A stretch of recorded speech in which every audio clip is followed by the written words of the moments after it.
नमस्कार. मालिकेच्या पुढील काही भागांमध्ये आपल्याला पाहायला मिळणार आहे की इकडे सायली आणि अर्जुन आता गाडीतून येत असतात. अर्जुन खूप चिडलेला असतो. अर्जुन सायलीला विचारत असतो की आत्ता तुम्ही इकडे कुठे आलेला? नाही, तुम्ही चादरी घेण्यासाठी, बेडशीट घेण्यासाठी, भाजी घेण्यासाठी आलेला होता. कुठे आहे नक्की ते? म्हणजे मला कळत नाही आहे, कॅफेमध्ये विकत मिळतं का ते सगळं? असं अर्जुन सायलीला विचारत असतो. सायली म्हणते की नाही, तसं नाही आहे. तेव्हा अर्जुन म्हणतो की मग मला एक कळत नाही आहे, तुम्ही इथे कशा आलेला होता? काय उत्तर आहे त्याच्यामागं? हा प्रश्न अर्जुनने सायलीला विचारलेला असतो आणि सायलीकडे मात्र त्या प्रश्नाचं उत्तर नसतं. सायली म्हणते, हे बघा, मला ना कुसुमताईचा फोन आलेला म्हणून मी इकडे आले होते आणि मी तुमच्या प्रश्नाचं उत्तर द्यायला बांधील नाही आहे ना, असं सायली अर्जुनला बोलत असते. तेव्हा अर्जुन म्हणतो, काय म्हणाला तुम्ही? तेव्हा सायली म्हणते, हो, जे खरं आहे तेच बोललेले आहे. चुकीचं काय बोलले मी आत्ता? तुम्हाला सांगितलं ना मी त्या प्रश्नाचं उत्तर द्यायला बांधील नाही आहे. अर्जुनला खूप राग आलेला असतो. अर्जुन म्हणतो, ठीक आहे, मी घरी गेल्यानंतर पाहतो. आणि अर्जुन विचार करतो की कदाचित माझंही मिसअंडरस्टँडिंग झालेलं असू शकतं आणि आता मी त्यांना कोणत्या अधिकाराने विचारतोय, कारण मला माहिती पण नाही आहे की त्यांच्या मनात माझ्याबद्दल काय आहे. आणि असंही आता मधुभाऊ आलेत, मधुभाऊ सुटलेले आहेत, म्हणजे आमचं कॉन्ट्रॅक्ट तर संपलेलंच आहे ना. त्यामुळं मी त्यांना कोणत्या अधिकाराने बोलतोय? जोपर्यंत मी माझ्या प्रेमाची कबुली देत नाही तोपर्यंत माझा त्यांच्यावरती कोणताच अधिकार नाही, असं अर्जुन बोलू लागतो. आणि तेव्हा मात्र सायली आणि अर्जुन दोघंही शांतच होतात. त्यानंतर आपल्याला पाहायला मिळतं की सायली आणि अर्जुन दोघंही आता घरी जायला निघालेले असतात. अर्जुनला खूप राग आलेला असतो. अर्जुन मात्र शांतपणे या सगळ्या गोष्टी पाहत असतो आणि अर्जुनला असं वाटत असतं की नाही, कुठंतरी काहीतरी आहे ज्याच्यामुळं हे सगळं घडत आहे, असं अर्जुनच्या डोक्यात येत असतं. आणि इकडे सायली म्हणत असते, मला एक कळत नाही आहे की हे माझ्या मागावरती इकडे का आलेले आहेत, इकडे यायची गरज काय होती यांनी, असं सायलीच्या डोक्यात सुरू झालेलं असतं. त्यावेळेस अर्जुन मात्र म्हणत असतो की माझं चुकलं तर नाही आहे ना, कदाचित वेगळं काहीतरी असू शकेल आणि मीच यांच्या मागावरती इथं आलेलो आहे, मग माझ्याकडून चुकलं तर नाही आहे ना, हे सगळं अर्जुनच्या डोक्यात सुरू असतं. दोघंही एकमेकांना समजून घ्यायचा विचार करत असतात आणि इथेच ते प्रेमात पडलेले आहेत या गोष्टीची जाणीव होती. तर इकडे सायली शांतच असते. गाडीत ती काहीच बोलत नाही आहे, कारण अर्जुनला तर इतका राग आलेला असतो. अर्जुनही शांतच बसतो. तोही म्हणतो की नाही, जोपर्यंत मी घरी जात नाही तोपर्यंत मी काही बोलणार नाही. एकदा घरी गेलो की मग त्यांच्याकडून सगळ्या गोष्टीच्या जे मिसअंडरस्टँडिंग झालेले आहेत ना, ते सगळे मी दूर करणार आहे, असं अर्जुनने ठरवलेलं असतं. त्यानंतर आपल्याला पाहायला मिळतं अर्जुन खूपच रागात असतो आणि तो ऑफिसलाही जात नाही. चैतन्याचाही त्याला फोन येतो की अर्जुन ऑफिसला, पण अर्जुन म्हणतो की नाही, मी आज ऑफिसला येणार नाही. त्याला इतका रागच आलेला असतो. त्याला ही गोष्ट पटलेलीच नसते की मिसेस सायली माझ्याशी अशा कशा वागू शकल्या. म्हणजे त्यांना तर मी एवढं समजून घेतो, त्यांच्याशी एवढं छान असं बोलत असतो, राहत असतो, मग असं काय घडलं, असं अर्जुनच्या डोक्यात असतं. त्यानंतर अर्जुन म्हणतो, हे बघा, मी तुम्हाला स्पष्टच सांगतो, तुमचं जे काय चाललेलं आहे त्याबद्दल मला कळलंच पाहिजे आणि तुम्ही माझ्याशी खोट्यावर खोटं बोलत आहात. सायली म्हणते, मी काय खोटं बोलले तुमच्याशी? तेव्हा अर्जुन म्हणतो, हे बघा, तुम्हाला वाटत नसेल तर मी स्पष्टपणे सांगतो की मला माहिती आहे की तुम्ही माझ्याशी खोटं बोलला. रात्री तुम्हाला कोणाचे तरी मेसेज आलेले. मी तुम्हाला सकाळी विचारलं तर तुम्ही मला काय सांगितलं की कुसुमताईचे मेसेज आलेत, पण तुमच्या मोबाईलवरती अननोन नंबरचे मेसेज आलेले होते. अर्जुन हे सगळं बोलत असतो. तेव्हा सायली मात्र पाहतच असते. सायली विचार करत असते की अर्जुन सरांना काय काय कळलेलं आहे, अर्जुन सरांनी कोणत्या कोणत्या गोष्टी समजून घेतलेल्या आहेत, त्यांना काय काय माहीत झालं आहे, ह्या गोष्टींचा विचार सायलीच्या डोक्यात सुरूच असतो. तेव्हा असा अर्जुन म्हणतो की मी तुम्हाला सकाळी घरी विचारलं, तुम्ही नाश्ता करून जा म्हणून घरातील सर्वजण तुमच्या मागं लागले होते, पण तेव्हा तुम्हाला खूप घाई होती, चादरी आणायचे आहेत, बेडशीट आणायचे आहेत, घरातलं प्रत्येकजण तुम्हाला सांगत होतं की या कोणत्याच गोष्टीची गरज नाही आता, पण तुम्ही कोणाचंच ऐकायला तयार नव्हता, तुम्हाला जायचंच होतं ना. तेव्हा सायलीला तो म्हणतो की तुम्ही सकाळीही खोटं बोला, त्याचबरोबर तुमच्या मोबाईलवरती अननोन नंबरचा कॉल आलेला, तरीही तुम्ही मला सांगितलं की नाही, कुसुमताईचा फोन आला आहे. आणि त्याचबरोबर मला ना शोध घ्यायचा होता की नक्की काय झालेलं आहे, तुमच्या मोबाईलवरून मला कोणी मेसेज पाठवलेला आहे, हे विचार माझ्या डोक्यात चालू होते. म्हणून मी रात्री तुमचा मोबाईल बघितलेला होता आणि त्यावरती तुमच्या मोबाईलवरती मेसेज आलेले होते. तुझ्याशी मी कितीही बोललं तरी बोलूच वाटतं, तासनतास बोलावं वाटतं, हे सगळे मेसेज तुमच्या मोबाईलवरती आलेले होते. आणि त्याचबरोबर सकाळी जो कॉल आलेला होता तो सुद्धा त्याच नंबरचा कॉल आलेला होता आणि तरीही तुम्ही माझ्याशी खोटं बोललात. मला ना कळलं पाहिजे की तुम्ही माझ्याशी का खोटं बोलताय. हे सगळं सायली अर्जुनला विचारत असते. पण अर्जुन सायलीला विचारत असतो पण सायलीकडे मात्र उत्तर नसतं. सायली म्हणते की तुम्ही इतके गैरसमज करून घेतलेत. अर्जुन म्हणतो तेवढंच नाही, ऐकून घ्या अजून मी काय बोलतोय ते. तेव्हा सायली म्हणते हां बोला. तेव्हा सायलीला अर्जुन सांगू लागतो की तुम्ही माझ्याशी खोटं बोललात. तुम्ही कॅफेमध्ये एका मुलाला भेटण्यासाठी गेला. तुम्ही कॅफेच्या बाहेर होता आणि तिथे तो मुलगा आला. त्यानंतर तुम्ही दोघंही कॅफेमध्ये गेलात. त्यानंतर एकत्र दोघं बाहेर आलात. नक्की काय आहे? तुम्ही का खोटं बोलताय तुम्ही माझ्याशी? म्हणजे त्याच मुलाचे ते मेसेज होते ना आलेले की मला तुझ्याशी तासनतास बोलावं वाटतंय, मला तुझ्यासोबतच राहायचं आहे. हे सगळं जे काय आहे की मन भरतच नाही, हे सगळे त्या मुलाचेच मेसेज होते ना. तेव्हा सायली म्हणते इतका गैरसमज करून घेतलाय तुम्ही, म्हणजे मला कळतच नाही आहे की अर्जुन सुभेदार असा गैरसमज करून घेतील याबद्दल ना मला ना शंकाच वाटायला लागली आहे. तेव्हा अर्जुन म्हणतो म्हणजे म्हणायचं आहे का तुम्हाला मी गैरसमज करून घेतलेत? तेव्हा सायली म्हणते हो.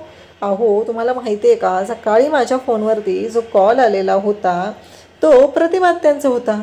मग अर्जुन म्हणतो मग तुम्ही सकाळी खोटं का बोललात? तेव्हा सायली म्हणते की आणि प्रतिमात्यांनीच मला मेसेज केलेले होते की मला तासनतास तुझ्याशी बोलावंसं वाटतं, तुझ्याशी कितीही बोललं तरी अगदी मी दमतच नाही आहे, तुझ्याशी बोलणं मला छान वाटतं. हे सगळे मेसेज प्रतिमात्यांनीच केले होते. हे सगळं अर्जुनला सायली सांगत असते. मग अर्जुन म्हणतो आणि तो कॅफेतला मुलगा? तेव्हा सायली सांगते अहो रस्त्यात कोणीतरी तुम्हाला ॲड्रेस विचारत असेल, काही विचारत असेल तर तुम्ही त्याच्याशी बोलत नाही का? अर्जुन म्हणतो पण इतकं की तुम्ही आतमध्ये जाता तेव्हा तो मुलगाही तुमच्याबरोबर येतो, तुम्ही बाहेर येता तेव्हा तो बाहेरही येतो, म्हणजे मला कळतच नाही आहे की मी मूर्ख आहे का, असं अर्जुन सायलीला म्हणत असतो. तेव्हा सायली म्हणते अहो मी तुम्हाला तेच सांगते अर्जुन सर, तुमच्या लक्षात येत नाही आहे. अहो तो मुलगा असाच होता, त्याला इंटरव्ह्यू द्यायचा होता आणि त्या कॅफेचं नाव जे होतं ना ते चेंज झालेलं होतं आणि तो बोलला की मी 3-4 वेळेस या बाजूने गेलो पण मला ना कॅफेच माहिती नाही आणि तो इंटरव्ह्यू देण्यासाठी आलेला तिथं, त्याचं काय झालं ते मला नाही माहिती. अर्जुन म्हणतो असं आहे का? तेव्हा सायली म्हणते अरे तुम्ही इतके गैरसमज करून घेतलेले आहेत. आणि राहिला प्रश्न प्रतिमात्याला ना रविराज सरांनी नवीन मोबाईल गिफ्ट केलेला आहे आणि त्या नवीन मोबाईलवरून प्रतिमात्यांनी पहिलं मला कॉल आणि मेसेज केला आणि त्यांनी मला सांगितलं की घरात कोणाला सांगू नको, मी सगळ्यांनाच आवाजच फोन करणार आहे, माझा आवाज कोण कोण ओळखतं ते मला बघायचं आहे. तेव्हा अर्जुन म्हणतो असं आहे का? आणि अर्जुन म्हणतो उगीच मी गैरसमज करून घेतले होते. आणि मग अर्जुन हे सगळं चैतन्यला सांगतो. चैतन्य म्हणतो की अर्जुन आता जर तुला बोलायचं धाडस होत नसेल तर मी तुला एक उपाय सांगतोय की तू लेटर लिही आणि त्या लेटरमध्ये सायलीला प्रपोज कर. तेव्हा अर्जुन म्हणतो की ठीक आहे. मग अर्जुनने आता सायलीला लेटर लिहायचं ठरवलेलं असतं आणि त्या लेटरमध्ये अर्जुन लिहितो की मिसेस सायली मला ना खरंच तुमच्याबरोबर हे जे कॉन्ट्रॅक्टचं आहे ना आपलं ते कॉन्ट्रॅक्ट तोडून 7 जन्मासाठी आयुष्यभर तुमच्यासोबत राहायचं आहे आणि तुम्हाला जर हे माझं प्रपोजल मान्य असेल, तुम्हीही माझ्या प्रेमात पडलेला असाल तर तुम्ही गोड स्माईल द्या आणि तुम्ही ज्या कॅफेमध्ये गेला होता त्या कॅफेमध्ये मी आपल्यासाठी टेबल बुक केलेला आहे, संध्याकाळी ठीक 6 वाजता तुम्ही त्या कॅफेमध्ये या, असं अर्जुनने लिहिलेलं असतं. आणि त्याचबरोबर हे जेव्हा कळतं तेव्हा सायलीला त्याने सांगितलेलं असतं की स्माईल करा, पण सायली मात्र ते लेटर घेते कारण अर्जुनला कॉफी द्यायला ती आलेली असते. तेव्हा तिथे टेबलवरती ते लेटर असतं आणि ते लेटर सायली घेते हातात आणि ती वाचू लागते. पण सायलीच्या लक्षात येतं की अर्जुन सर मला पाहत आहेत. मग सायली म्हणते की एवढं सहजासहजी असं मान्य नको ना करायला, अर्जुन सरांची जरा मस्करी करूया आपण, असा विचार सायलीच्या डोक्यात येतो आणि सायली ठरवू लागते की नाही एवढ्या सहजासहजी मी अर्जुन सरांना उत्तर देणार नाही, असं सायली म्हणते. आणि ते लेटर वाचल्यानंतर तिला आनंद तर झालेला असतो पण ती रिस्पॉन्स मात्र काहीच देत नाही. आणि त्याचबरोबर अर्जुन मात्र असूसलेला असतो. तो म्हणत असतो की मिसेस सायली द्या ना तुम्ही रिप्लाय, प्लीज प्लीज स्माईल, तुम्ही ते लेटर वाचलं आहे ना, असं तो बोलत असतो. आणि इकडे सायली मात्र शांतच राहते, ती अजिबात रिप्लाय देत नाही. अर्जुन मात्र तिच्याकडे पाहतच राहतो. त्यानंतर आपल्याला पाहायला मिळतं की अर्जुन आणि सायली दोघंही एकमेकांच्या प्रेमात इतके बुडालेले आहेत की त्यांना दोघांनाही जराशीही जाणीव नसते की आपण इतके एकमेकांच्या प्रेमात बुडालेलो आहोत. आणि मग सायली आणि अर्जुन दोघंही एकमेकांकडे पाहत आहेत. अर्जुनने सांगितल्याप्रमाणे सायली म्हणते की मला आता अर्जुन सरांना भेटायला कॅफेमध्ये गेलंच पाहिजे कारण आमच्या हा प्रेमाचा जो क्षण आहे तो खरंच छान असा सेलिब्रेट झाला पाहिजे, असं सायलीच्या डोक्यात आलेलं असतं. अर्जुन मात्र बिचारा खूपच कासावीस झालेला असतो कारण त्याला मिसेस सायलींनी त्याच्या उत्तर दिलेलं नसतं. आणि इकडे मात्र सायली विचार करत असते की अर्जुन सरांना कॅफेमध्ये मी भेटायला जाणार आहे तर मी काय करू.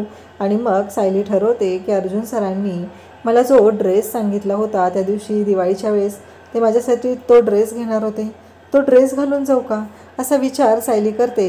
इकडे चैतन्य आणि अर्जुनही छान तयार झालेला असतो. तो म्हणतो की मिसेस सायलींनी मला त्या दिवशी तो शर्ट घेतलेला आहे, तो शर्ट मी घालून त्यांना भेटायला जातो.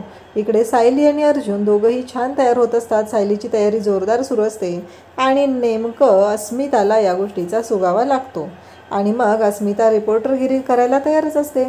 अस्मिता लगेचच प्रियाला कॉल करते आणि सांगते की अर्जुन आणि सायली दोघंही आता एकाच वेळी घराच्या बाहेर पडलेले आहेत आणि मला वाटते त्यांच्यामध्ये काहीतरी वेगळंच सुरू आहे असं ती सांगत असते. आणि मग इकडे चैतन्यने कॅफे बुक केलेला असतो. कॅफेमध्ये टेबल बुक केलेला असतो आणि त्याचबरोबर आजूबाजूला खूप शांतता हवी आहे म्हणून तिथला पूर्ण जो सेक्शन असतो तो सेक्शन हा अर्जुन सायलीसाठी बुक करून ठेवलेला असतो. कारण अर्जुनने ठरवलेलं असतं की काहीही झालं तरी आम्हाला तिथे अजिबात डिस्टर्बन्स नको आहे. कारण मिसेस सायली कशा आहेत ना हे चांगलंच त्याला माहिती आहे. त्यामुळं त्याने ठरवलेलं असतं की काहीही झालं तरी मिसेस सायली यांना आपण ह्या सगळ्या गोष्टी ज्या आहेत त्या व्यवस्थितपणेच आपण हँडल करायच्या आहेत आणि त्यांना व्यवस्थितच तिथे सगळं सांगायचं आहे असं अर्जुनने ठरवलेलं असतं.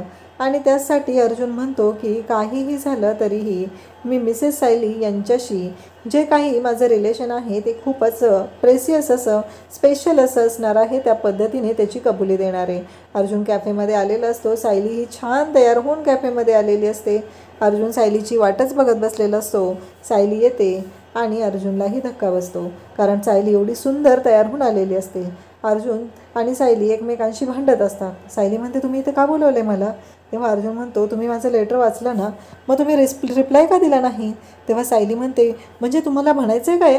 तेव्हा अर्जुन सांगतो की मी तुम्हाला सांगितलं होतं ना मग तुम्ही मला रिप्लाय का दिलेला नाही. तेव्हा सायली म्हणते रिप्लाय देण्यासाठीच आले ना मी इथे, अजूनही तुम्ही माझ्याशीच भांडणार आहात का. तेव्हा अर्जुन म्हणतो म्हणजे.